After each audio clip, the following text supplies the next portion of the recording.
con anexionar esos territorios donde ellos habitan al territorio ruso. Vamos a hablar de esto y todas las implicaciones que tiene este tema con nuestro invitado de la mañana de hoy. Se trata de Nacho Montes de Oca, es analista internacional y lo recibimos desde Buenos Aires, Argentina. Buenos días.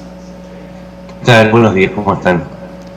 Estimado Nacho, un placer que nos acompañe a esta hora. Estos referendos cuestionados por la comunidad internacional despejan muchas dudas sobre lo que es ahora el curso de la guerra en Ucrania. ¿Se trata, Nacho, de una inminente anexión de estos territorios a Rusia? ¿Estaríamos ante un escenario similar a lo ocurrido en el año 2014 con la península de Crimea? Exactamente, se espera que el viernes Putin en un discurso ante la Duma, que es el Congreso de Rusia, anuncie que se va a anexar, esa es la palabra administrativa, la palabra política es apoderarse del 15% del territorio de Ucrania, que se sumaría a lo tomado en Crimea en el año 2014, y de esta manera, por lo menos para las leyes rusas, tomar el control total y administrativo y hacer una anexión. Como dije, la palabra administrativa, pero lo correcto es se apoderaría del 15% de Ucrania. ¿Y qué implicaciones, Nacho, tiene esto desde el punto de vista del derecho internacional y las acciones que puedan tomar organismos como la ONU y países occidentales que han apoyado a Ucrania durante esta invasión de Rusia iniciada hace 7 meses? Para el derecho internacional, lo que está haciendo Putin tiene una nulidad absoluta por 2 motivos. El primero, que el referéndum fue absolutamente irregular y realizado a punta de fusil, con métodos intimidatorios, sin representación real de la población, porque se habla de porcentaje de un 95, 97 sobre la población que votó, no sobre la población residente. Y tomamos un ejemplo: en Mariupol había 450.000 habitantes antes de la guerra, después de la guerra y de los bombardeos masivos que destruyeron el 80% de las residencias, quedaron 100.000. Sobre ese 100.000, las estimaciones independientes dicen que votó el 20%, o sea, votó el 20% del 100.000 remanentes de 400.000, con lo cual su resultado, por lo menos para el exterior, es nulo. En términos políticos significa que ahora Rusia pasa a considerar estos territorios como parte de su soberanía, con lo cual las implicancias son bastante graves, porque la acción occidental de apoyo a Ucrania para que recupere su territorio implicaría potencialmente una acción de guerra en contra de Rusia si sigue apoyando a Kiev para que libere esta zona.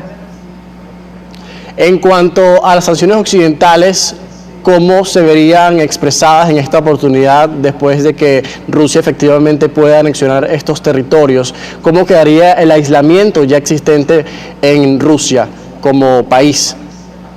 En primer lugar, las sanciones van a continuar, las que están ahora van a continuar, pero también se habían anunciado que en caso de que Rusia avanzara, se van a elevar, y los rumores, al menos, que son más o menos verificables, indican que ahora Occidente va a avanzar en una nueva etapa, que sería sancionar a los terceros países o empresas que negocien no solamente con Rusia, sino que además introducir nuevas sanciones con los productos derivados de las zonas de ocupación, que es un poco lo que correspondería hacer en estos casos, que se aplicó en otros precedentes.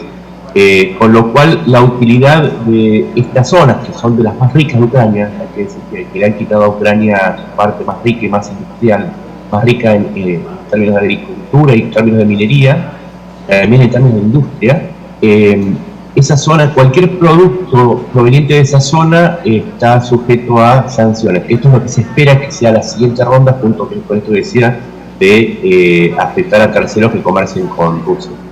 En paralelo a esto, Nacho, se lleva a cabo una movilización parcial en Rusia de hombres que deberían, según Putin, luchar en la guerra en Ucrania. Esto, desde el punto de vista político, técnico, militar, ¿cómo usted lo describe? ¿Es un paso apresurado de Putin? ¿Muestra debilidad en esta oportunidad? ¿Cómo se comparan estos dos escenarios, tanto la anexión como la movilización que piensa hacer para Ucrania y también este éxodo masivo de personas que están emigrando a países como Georgia?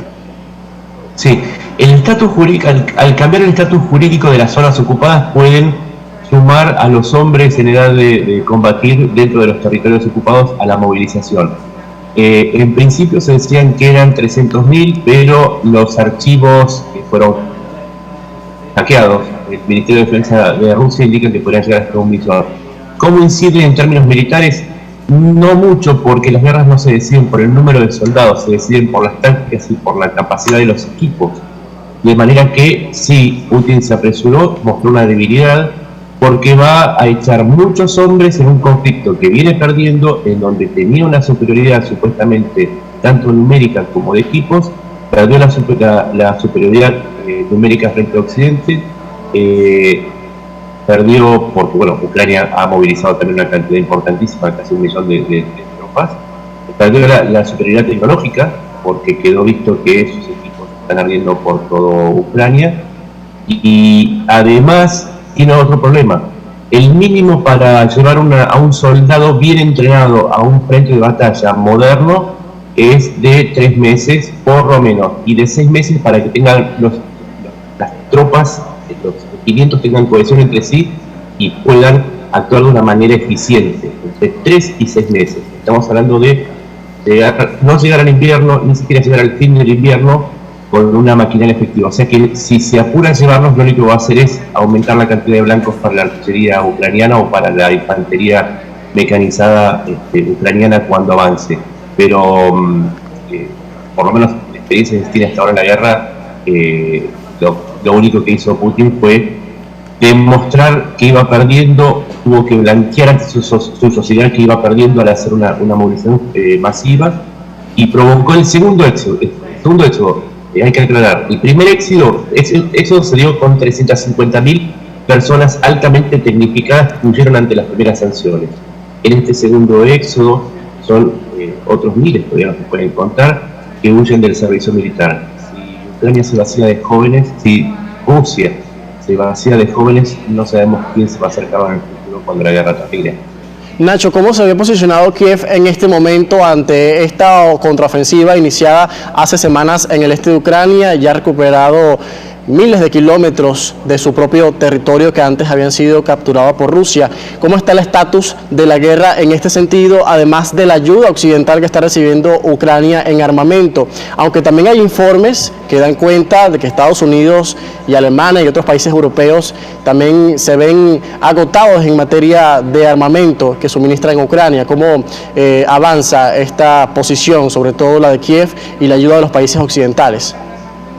Sí, la guerra continúa, Ucrania sigue avanzando, ya controla efectivamente 6.000 kilómetros, está disputando un total de 9.000 kilómetros cuadrados, está rodeando Liman, que es una ciudad estratégica para luego avanzar sobre Severodonetsk y Kupiansk, y ya penetrar profundamente en el área de Luhansk, que es uno de los oblasts o zonas de Ucrania que acaba de anexarse de Rusia.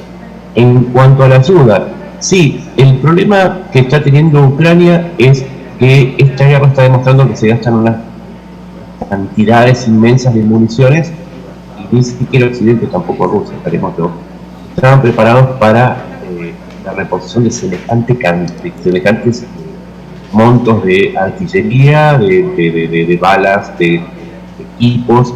Entonces Occidente está llegando a un límite en la provisión de armas para Ucrania, mientras se sigue fabricando, porque no solamente le tiene que proveer a Ucrania, sino que también le tiene que reformar para sus propios ejércitos, porque si no quedarían indefensos. De manera que sí, este conflicto enfrenta ese problema. No obstante, la ayuda que entrega ahora Estados Unidos en equipo, 1.200 millones adicionales, ya está superando los 112.000 millones de ayuda que recibe Ucrania, 112.000 millones de dólares, más que el presupuesto de defensa de Rusia en un año. Toda esta ayuda, sin embargo, está siendo traducida en logros. Esta es una diferencia crucial para cerrar por lo menos este análisis. Mientras los dos bandos gastaron cantidades inmensas de equipo, de municiones, han perdido mucho equipo, han perdido muchos hombres y están reponiendo equipos, están reponiendo hombres, el único que obtuvo una ganancia fue Zelensky. Mientras tanto, Putin perdió el control sobre 9.000 kilómetros cuadrados de Ucrania.